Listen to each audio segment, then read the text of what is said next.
I'll never forget every night that I was at that house for a week, I cried myself to sleep. Not out of sadness or anything, but out of joy, feeling like, God, could this really be it? Like, could you really be calling me to this?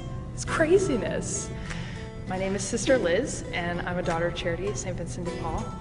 The seeds of my vocation really came from my parents, who taught us how to pray, who brought us to church, and who were so faithful and loving that it really helped me to learn what it means to be a follower of Christ. I really, up until I was in college, had no thoughts of becoming a sister at all. I mean, my most experience was with Sister Act or The Sound of Music.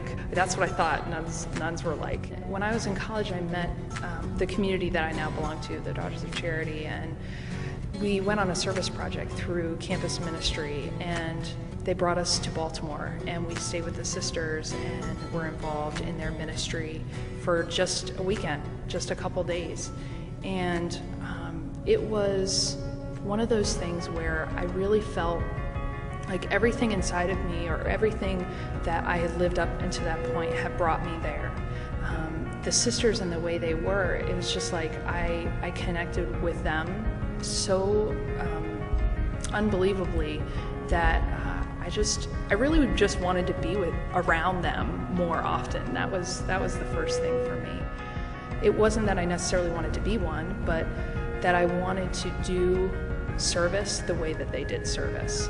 And then continuing to get to know the community and to pray for myself and getting to know Christ more. It kind of went from, do I want to be one, or do I just like them? And it's this back and forth of, God, what do you want from me? I realized more and more that being a sister and joining this community was going to bring me happiness and peace and tranquility and all those things in life that my heart really desired in the first place. And I didn't even know that that was what I wanted until I saw it. At first it was kind of like, I don't know, Lord, if this is what you want. That's a little scary, but I'm gonna try it out and see what happens. And I think for me, until I did that, I would never have known. I'll never forget one experience I had of service with the sisters.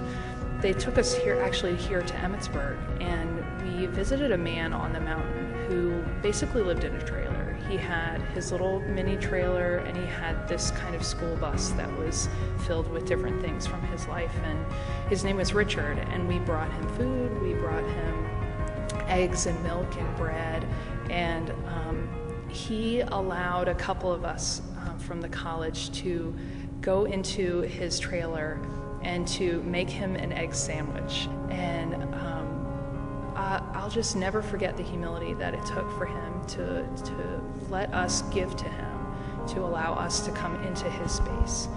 And several years later, after coming to the community and after becoming a novice and so on, I was walking around our property here in Emmitsburg and found a grave, and Richard Christ was on the grave. And I realized that man that I had met years before in discernment, he didn't have anybody in the world but the sisters. And the sisters, the community let him be buried on our property.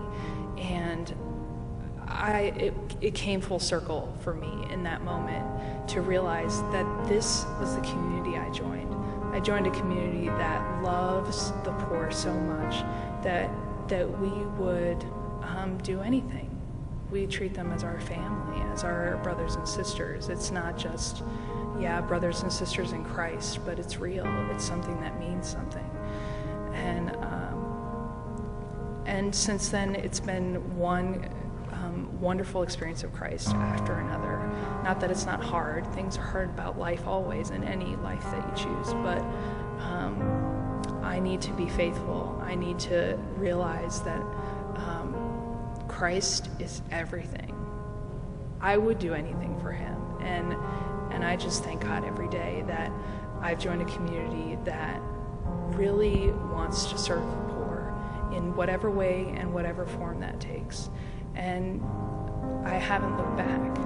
And I'm the most happy, I'm the most joyful, I'm the most at peace that I could ever be because I'm doing what the Lord wants and has called me to do.